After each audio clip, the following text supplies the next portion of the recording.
Someone just said something rude to you, in front of people, and now your brain is doing that thing, racing through 1,000 responses, witty comebacks, defensive explanations, the urge to laugh it off and pretend it didn't sting.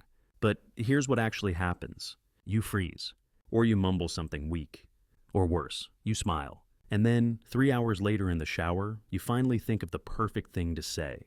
This is not a flaw in your character. This is your brain protecting you from escalation. Introverts process deeply.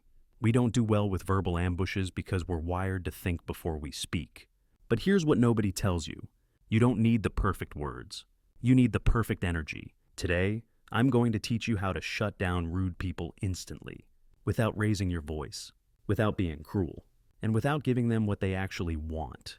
Because rude people aren't looking for a conversation. They're looking for a reaction. And when you understand that, you hold all the power. The first law, understand the transaction. Every rude comment is a transaction. They're handing you something, an insult, a jab, a passive-aggressive remark, and they're waiting for you to accept it. Most people grab it immediately. They get defensive. They explain themselves. They match the energy. And just like that, the transaction is complete. But here's the secret. You don't have to accept the package. When someone says something rude, there's a tiny window, about 2 seconds, where you get to decide. Do I pick this up, or do I leave it on the ground? The most powerful people in any room have mastered this window. They pause, they observe, and then they respond in a way that makes the other person feel like they just threw a punch at smoke. Technique 1, the curious mirror. This is the gentlest weapon in your arsenal, and it's devastatingly effective. When someone says something rude, you don't defend, you don't attack. You simply reflect it back with curiosity. Here's how it sounds. That's an interesting thing to say out loud. I'm curious what made you comfortable saying that. Say more about that. Notice what you're doing. You're not calling them rude. You're not explaining why they're wrong. You're simply holding up a mirror and letting them see themselves in it. Most people have never been asked to explain their rudeness. They expect you to react, not to inquire. And when you calmly ask them to elaborate, they suddenly realize how foolish they sound.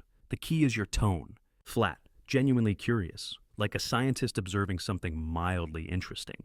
No anger, no hurt, just quiet fascination. Technique 2, the delayed blink. This one requires no words at all. When someone says something rude, don't respond immediately. Instead, look at them, blink once, slowly. Let the silence stretch for just 2 or 3 seconds. Then either change the subject entirely, or simply say, anyway. What you're communicating is devastating in its simplicity. What you just said wasn't even worth acknowledging. Rude people feed on engagement. They want the spark, the friction, the drama. When you blink slowly and move on, you're telling them their words have no weight in your world. This works especially well in group settings. Everyone notices, and the rude person suddenly feels very, very small. Technique 3, the agreeable exit. Sometimes the rudest thing you can do to a rude person is agree with them, and then leave. You might be right. Then you walk away. Interesting perspective. Then you turn to someone else. I'll think about that. Then you continue with your day. You're not surrendering. You're refusing to play. This technique is especially powerful with chronic critics, the people who always have something negative to say.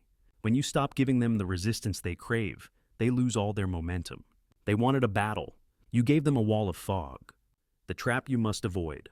Here's where most people fail. They learn these techniques, and then they use them with anger leaking through. The slow blink becomes a glare. The curious question becomes sarcastic. The agreeable exit becomes a dramatic storm-off. And suddenly, you're not the calm one anymore. You've accepted the package. You've entered the transaction. The words don't matter if your energy is chaotic. A truly unbothered response requires you to actually be unbothered, or at least to perform it so well that even you start to believe it. This takes practice. Start small. The next time someone makes a mildly annoying comment, treat it as training. Pause, breathe, respond from stillness, not from the heat in your chest. Why this works on a psychological level.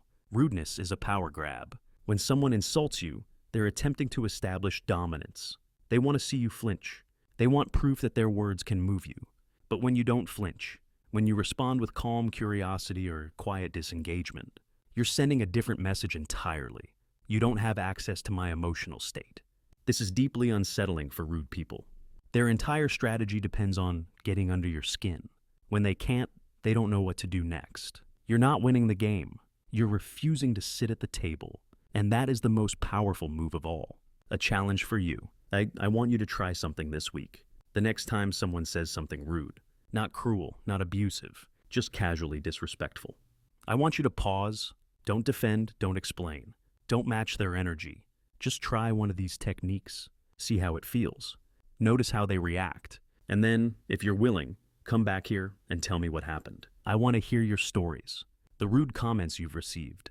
The ones that caught you off guard. The ones that still replay in your mind. Because here's the truth. Most of us weren't taught how to handle disrespect. We were taught to be polite, to keep the peace, to let things slide.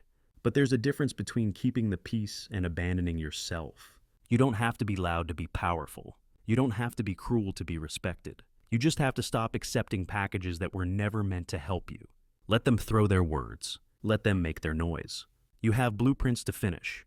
Build your life silently. Please like, comment, and subscribe.